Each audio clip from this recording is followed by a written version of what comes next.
बरसात का पानी सुरक्षित शहर से बाहर निकले और नानी डैम में भी सही जमा हो सके।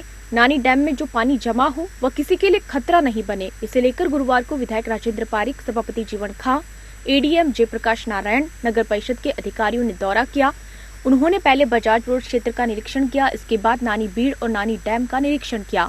पानी की आवक, पानी जमा होने की क्षमता को लेकर भी कार्य योजना तैयार की जा रही है, इसे लेकर अधिकारी लगातार कार्य कर रहे हैं।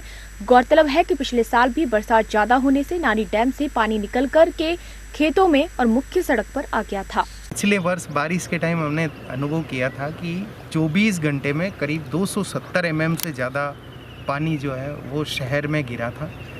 और क्योंकि ये शहर कोई छोटा शहर भी नहीं है, आजकल 3-4 लाख की आबादी इसमें रहती है। जब हम सारे बाहर के स्टूडेंट्स वगैरह को जोड़ देते हैं, बड़े बड़े इंस्टीट्यूट हो गए हैं, तो इतना सारा पानी एक आउटलेट के माध्यम से शहर से बाहर जाता है।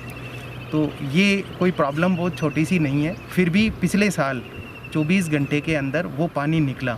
अब शहर से पानी निकलने की इतनी अच्छी निकासी व्यवस्था होने के बाद अब कि ये पानी जाएगा, तो सभी को ये पता है, सीकर वासियों को, कि नानी बीड़ ऐसी जगह है जहाँ कई सालों से पानी जाता आया है।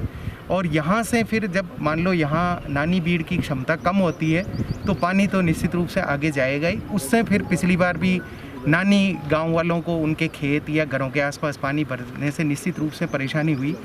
पर उसका एकमात्र जो समाधान है वो है नानी बीड़ की पानी इकट्ठा करने की क्षमता को बनाना।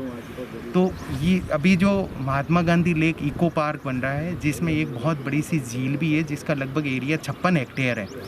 तो इसके एक तरह से हमें 2 फ़ायदे होंगे। एक तो जो शहर का पानी निकल के नानी गांव और आसपास के एरिया में, क्योंकि इसमें कुछ सीवरेज का पानी भी जा रहा है, हालांकि सीवरेज का पानी अब समय के साथ इसमें कम होता जा रहा है, लगातार एसटीपी बन रहे हैं और उसका जो है वो पुनर्उपयोग बहुत अच्छे से होने वाला है। तो सीवरेज का पानी वैसे भी नहीं आएगा और बारिश का पानी आता है। तो 56 हेक्टेयर को अपन लगभग ये देखते हैं कि मान लो 40 से 50 हेक्टेयर एरिया में भी हमारी झील में पानी का भराव की क्षमता अगर विकसित होती है तो 24 घंटे में अगर 300 mm पानी भी पड़ता है तो भी अपन उसको रोक सकते हैं। और इससे ज़्यादा अगर बारिश आती है तो फिर तो बहुत सी संसाधन हर शहर में भी कम पड़ जाते हैं।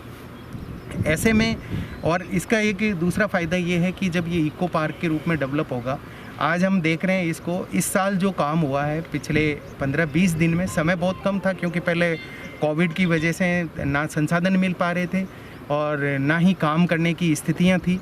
विपरीत परिस्थितियों में काम शुरू किया गया क्योंकि बारिश का समय है। तो इसको बहुत तेज़ गति से देख सकते हैं कि पहले जो यहाँ डैम बने हुए थे उससे लगभग 2 से 2.5 गुना आकार के हैं और इतनी अच्छी चौड़ाई में काफ़ी मजबूत डैम के रूप में बनाया जा रहा है, जो आने वाले टाइम में एक अच्छी सी घूमने की जगह भी हो जाएगी और ये एक लेक के रूप में, बहुत मजबूत लेक के रूप में डेवलप होगी। आउटलेट इसमें भी देना पड़ता है, इसलिए कहीं पे भी कई बार ये कहा जाता है कि भाई इसमें से भी पानी छोड़ा जाता है, तो आउटलेट तो हर जगह देना पड़ेगा, चाहे हम डैम कितना ही मजबूत बना दें, उसकी सुरक्षा के लिए एक छोटा सा आउटलेट हमें देना ही होता है। इको पार्क का एक स्वप्न संजोया था और मुझे ये कहते हुए खुशी है कि उसको हम एक मॉडल के रूप में जो है उभारने में सफल हो रहे हैं। इस बार कोरोना की वजह से हमें टाइम बहुत कम मिला, लेकिन जितना टाइम मिला उसमें फॉरेस्ट के माध्यम से हमने करीब 2.70 करीब 2.5 किलोमीटर 3.3 किलोमीटर लंबाई में 24 मीटर 25 मीटर चौड़ा और 6 मीटर उसका टॉप जो है वो ये बाउंड्री वाल तैयार कर दी, जिसमें करीब 56 हेक्टेयर में शहर का जो पानी है वो आकर के रुकेगा। और आने वाली सीज़न में इसमें वही वृक्षारोपण होगा, यहाँ पे वाच टावर बनाएंगे, हज़ारों की तादाद में पक्षी यहाँ पे हैं। और मैं कई बार मैं देखता हूँ तो मुझे लगता है कि करीब 15-20 प्रजातियों के पक्षी तो साफ साफ दिखाई देते हैं। तो जब वाच टावर बनेगा पक्षी वहीं आएंगे जहाँ फूड खाने को मिलेगा। तो अब जो भी वृक्षारोपण जो हो रहा है उसमें वो वृक्षारोपण है जिनमें ज़्यादा से ज़्यादा बर्ड्स जो है ना आश्रय ले सकें। जैसे बर्ड मंगाए हैं, अभी इस बार 100 बर्ड लगा रहे हैं, अभी अगले हफ्ते ही 100 बर्ड है, 100 जामुन है, 100 नीम है, 100 मोलसरी है, क्योंकि बर्ड्स जहाँ भी होंगी उनको खाने के लिए चाहिए। और मेरा मानना ये है कि जिस तरह से जिस स्पीड से हम लोग चल रहे हैं, आने वाले 1-2 सालों में, और माइग्रेटरी बर्ड्स की भी हम उम्मीद करते हैं कि वो भी यहाँ पे आएंगी। और सबसे जो अच्छी चीज़ जो मैं सोच पा रहा हूँ वो ये है कि सीवरेज का पानी जब ट्रीटेड होकर के अलग से हो जाएगा और इस नानी लेक में प्योरली बरसात का पानी रहेगा, जिससे काश्तकारों को भी नुकसान नहीं होगा, उनकी ज़मीन भी ख़राब नहीं होगी, ज़रूरत पड़ने पे उनको पानी हम दे भी पाएंगे।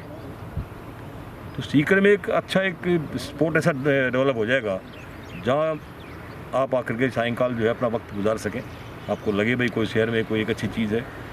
और सेहत के लिए तो लंग्स का काम करेगा। जब आप 230 हेक्टेयर में और ग्रीन लैंड आपको यदि मिल रही है शहर के 2 किलोमीटर पे, तो आपके लंग्स की तरह से काम करेगा ये। Thank you sir. अब इसको रूप देते हुए देख रहा हूँ मैं, और अच्छा लग रहा है मुझे। फॉरेस्ट के ऑफिसर जो है वो काफ़ी कॉम्पिटिटिव रूप में और इसको टास्क के रूप में उन्होंने लिया है। और ये काम जो आप देख रहे हैं ये मात्र जो है वो 12-13 दिन का काम है।